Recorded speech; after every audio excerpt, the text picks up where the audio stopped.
Hello மக்களே, நார்மலாக நம்ம இட்லி அரிசியை சேர்த்து செய்கிற இட்லி தோசையை விட இந்த மாதிரி கொஞ்சம் ஹெல்த்தியாக மில்லட்ஸ் யூஸ் பண்ணி பச்சைப்பயிறு இதெல்லாம் சேர்த்து செய்கிற இந்த இட்லி தோசையும் ரொம்பவே ஹெல்தி, டேஸ்ட்டும் ஒன்றும் கம்மியாக இல்லைங்க. எப்படி செய்கிறதுன்னு பார்க்கலாமா?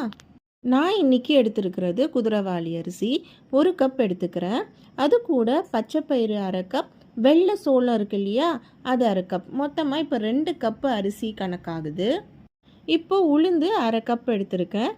1/2 ஸ்பூன் வெந்தயம். உளுந்து வெந்தயம் தனியாக நல்லா வாஷ் பண்ணி ஊற வச்சுக்கணும். அதே மாதிரி அரிசியும் தனியாக ஊற வச்சுக்கணும். இப்போது இது ஒரு 4 to 5 hours நல்லா ஊறினதுக்கு அப்புறமா எப்பயும் போல் நீங்கள் கிரைண்டர்லேயோ மிக்சிலையோ அரைச்சி நைட்டே உப்பு சேர்த்து கரைச்சி வச்சிடணும். இல்லை நீங்கள் காலையில் அரைக்கிறீங்கன்னா ஒரு 7 to 8 hours இந்த அளவுக்கு நல்லா புளிச்சு வரணும். பாருங்கள், மாவை பார்க்கவே அவ்வளோ ஃப்ளஃபியாக இருக்குது. இந்த அளவுக்கு புளிச்சு வந்தால் தான் இட்லி நல்லா வரும்.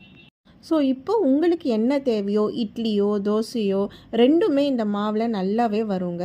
இட்லி அவ்வளோ சாஃப்டாக இருந்துச்சு. இதில் பச்சைப்பயிறு சேர்த்துருக்குன்ற ஒரு தடயமே இல்லை. பச்சைப்பயிரை சுண்டலாக செஞ்சு கொடுத்தோன்னா பசங்க சாப்பிடவே மாட்டாங்க. இந்த மாதிரி அவங்களுக்கே தெரியாமல் இட்லி தோசை ஃபார்மில் கொடுத்துடலாம். தோசை அவ்வளோ கிறிஸ்பியாக வந்துச்சுங்க. ட்ரை பண்ணுங்கள்.